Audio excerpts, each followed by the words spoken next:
一名大学生因为自高中时期就深受青春痘困扰，加上长辈说长大就会好，因此没有好好治疗，不但脸上痘痘没改善，而且更恶化，甚至化脓结疤，造成脸部像月球表面。因此奇美医院皮肤科医师郑百山表示，有痘痘的民众应该尽快就医，避免日后痘疤更难处理。大家很容易用自己的经验来建议别人怎么做，那所以很多人都会有迷思说，痘痘长大就会自己好啦，我们不用去特别处理它。那可是其实不是这样子的。对于轻度的痘痘，可能它的确随着年纪会越来越改善，但是一些比较中重度的痘痘，它可能就是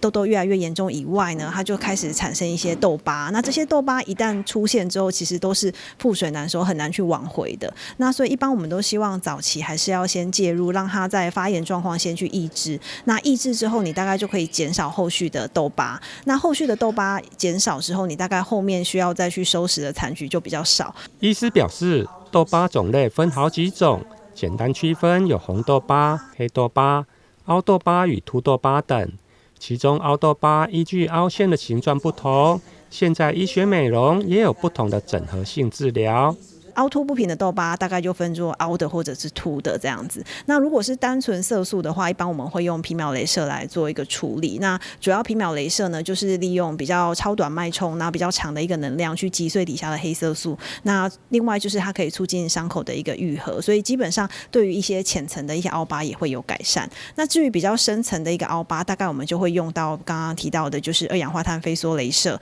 那二氧化碳飞梭雷射基本上它也是一个比较超短的脉冲，那比较深层的到比较底下，像可能到中层的真皮层都可以达到。那它可以去松软它的疤痕组织，那促进那个胶原蛋白的生成，那促进纤维母细胞的一个再生。那这样子的情形，其实它也是很像诱发一个